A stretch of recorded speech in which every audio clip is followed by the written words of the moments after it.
नमस्कार दोस्तों, संस्कृत की कक्षा में एक बार आपका फिर से स्वागत है। तो आज की कक्षा का हमारा विषय है विधि लिंग लकार, जिसको आज हम पट धातु से पढ़ेंगे। विधि लिंग को समझना बहुत ही आसान है। इसमें कर्तव्य का बोध होता है, वह वाक्यों में विधि लिंग लकार लगता है। तो यहाँ पर हमने इसको उसी तरह लिखा है, एक वचन, द्विवचन और बहुवचन में, और पुरुष है प्रथम पुरुष, मध्यम पुरुष और उत्तम पुरुष।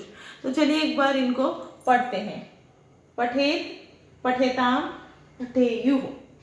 मध्यम पुरुष पठे, पठेतम, पठेत। उत्तम पुरुष पठेयम, पठेत, पठेम।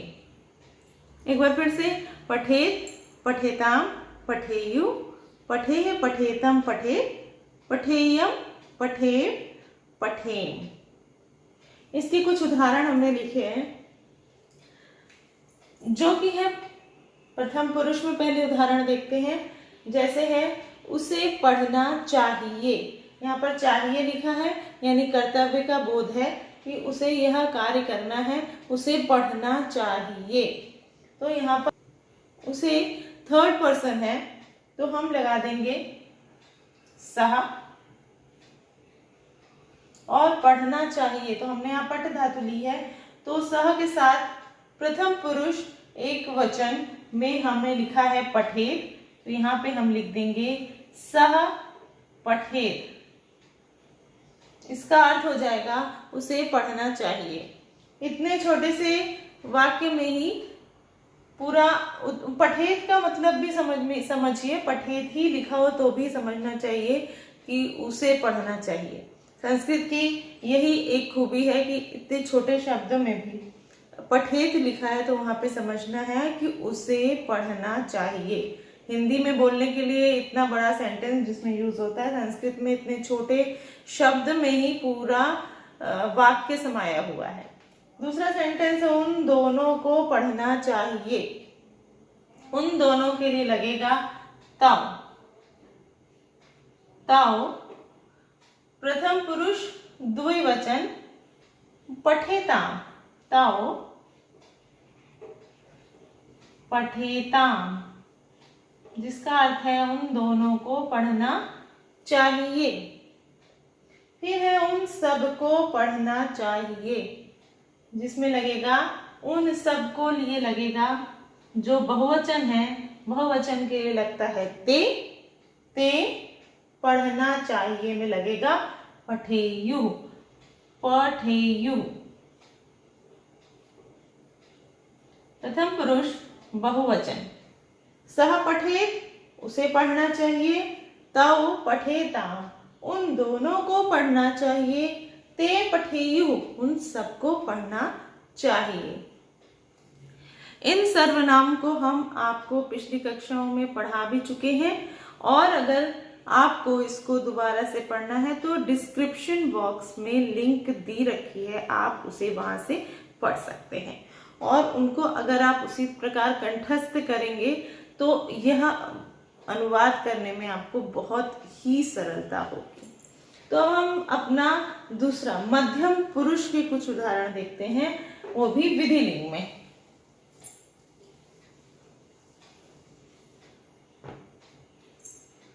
मध्यम पुरुष में होगा, जो कि होता है तुम के लिए, तो यहाँ पे होगा तुम्हें पढ़ना चाहिए।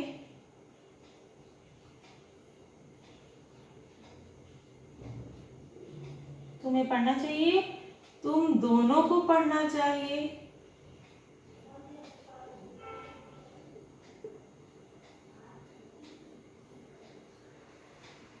ये हुआ द्विवचन का।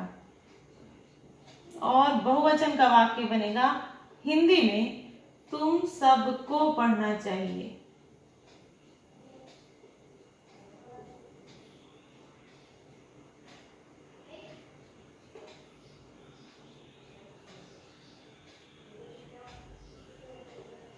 तो तुम्हें का संस्कृत वर्ड बनाएंगे हम त्वम।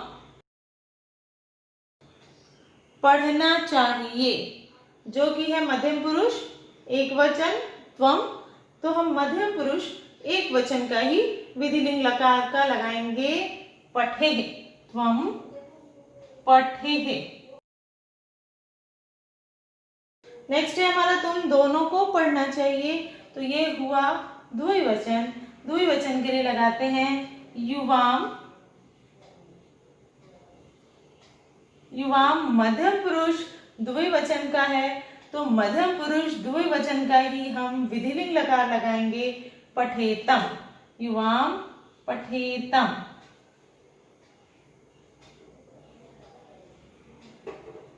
फिर है तुम सबको पढ़ना चाहिए। तुम सबके लिए होता है संस्कृत में यूयम और बहुवचन में है पठेत, तो हम यहाँ पठेत लगा देंगे। यूयम पठेत, जिसका अर्थ है तुम सबको पढ़ना चाहिए। एक बार फिर से देखिए, त्वं पठेः, तुम्हें पढ़ना चाहिए। युवाम पठेतम, तुम दोनों को पढ़ना चाहिए। यूयम पठेत, तुम सबको पढ़ना चाहिए। इसके बाद हम अपना तीसरा पुरुष में देखेंगे, उत्तम पुरुष में कुछ उदाहरण, जो कि उत्तम पुरुष प्रयोग होता है मैं के लिए, हम दोनों के लिए और हम सब के लिए। तो प्रथम लिखेंगे हम एक वचन में, मुझे पढ़ना चाहिए।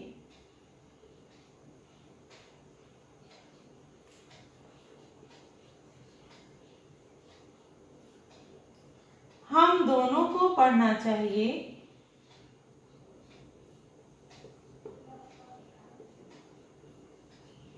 जो कि है द्विवचन का उदाहरण।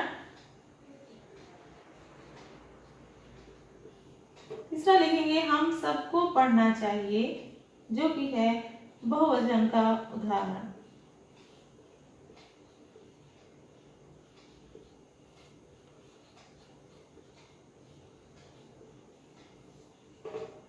उदाहरण के हम संस्कृत अनुवाद करेंगे। मुझे का लिखेंगे अहम। अहम जो होता है उत्तम पुरुष का एक वचन है, तो यहाँ पे अहम में लिखेंगे पठेयम, जो कि विधिलिंग लकार का उत्तम पुरुष का प्रथम एक वचन है। फिर है हम दोनों को पढ़ना चाहिए, जो कि है द्विवचन में, तो हम दोनों के लिए लिखेंगे आवाम।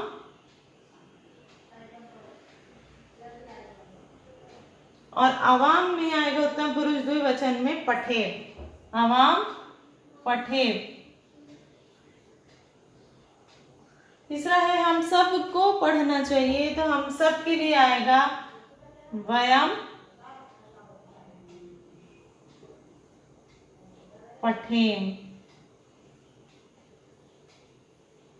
एक बार फिर से देखते हैं, अहम पठेयम, मुझे पढ़ना चाहिए। अवाम पठेव, हम दोनों को पढ़ना चाहिए। वयम पठेम, हम सबको पढ़ना चाहिए। तो ये है विधिलिंग लकार, ये पट धातु में है। पट धातु की ही तरह अन्य धातुएं भी चलती हैं, गम की, दृश की, भू की। तो जहाँ पे जैसा सेंटेंस है उस हिसाब से उस धातु को लगाना होता है। यहाँ पे हमने पट धातु को लिया, इसलिए हमने उदाहरण भी पट धातु दिए हैं। तो आशा है आपको यह विधिलिंग समझ में आई होगी। धन्यवाद।